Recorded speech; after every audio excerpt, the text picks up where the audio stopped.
This is a story that the old ones have been telling to children for hundreds of years. It is a sad tale, but it lives strong in the memories of the people, and there are many who swear that it is true. Long years ago, in a humble little village, there lived a fine-looking girl named Maria. Some say she was the most beautiful girl in the world, and because she was so beautiful, Maria thought she was better than everyone else. As Maria grew older, her beauty increased, and her pride in her beauty grew too. "When I marry," Maria would say, "I will marry the most handsome man in the world." And then one day, into Maria's village rode a man who seemed to be just the one she had been talking about. He was a dashing young ranchero, the son of a wealthy rancher from the southern plains. He was handsome, he could play guitar and sing beautifully. Maria made up her mind that was the man for her. She knew just the tricks to win his attention. If the ranchero spoke when they met on the pathway, she would turn her head away.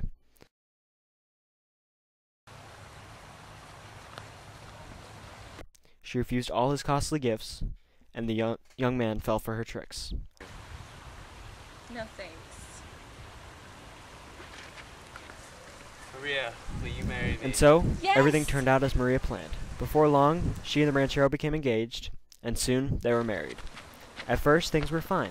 They had 2 children, and they seemed to be a happy I family. love our babies. But after a few years, the ranchero went back to the wild life Maria, of the prairies. I'm leaving you. What? You can't leave me. I'm sorry. We have children together. He would leave town and be gone for months at a time. And when he returned home, it was only to visit his children. Oh, how are my little kids doing? He seemed to care nothing for the I beautiful didn't Maria. come here to see you. He even talked of setting Maria aside and marrying a woman of his own wealthy class. Of course, she became very angry with the ranchero. I just came by to tell you I found someone else. I don't need you anymore. She also began to What? feel anger towards her children because he paid more attention to them. You were accidents. I hate you.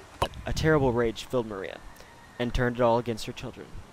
And although it is sad to say, the story says that in her anger, Maria seized her 2 children and threw them into the river.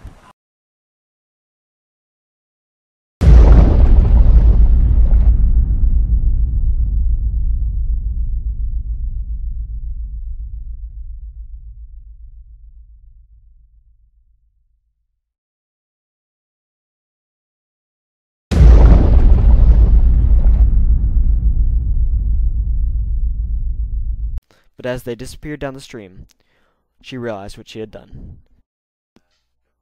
The next morning, a traveler brought word to the villagers that a beautiful woman lay dead on the bank of the river. No! Let's go find her. Let's go. That is where they found Maria, and they laid her to rest where she had fallen.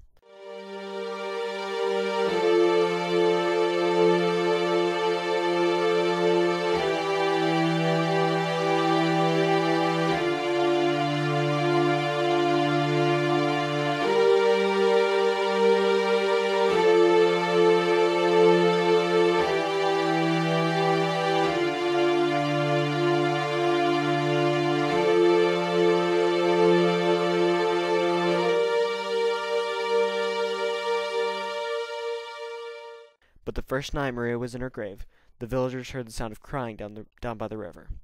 It was not the wind, it was La Llorona crying, "Where are my children?" And they saw a woman walking up and down the bank of the river, dressed in a long white robe, the way they had dressed Maria for burial. On many a dark night, they saw her walk the river bank and cry for her children. And so they no longer spoke of her as Maria. They called her La Llorona, the weeping woman. And by that name she is known to this day. Children are warned not to go out in the dark, for La Llorona may snatch them and never return them.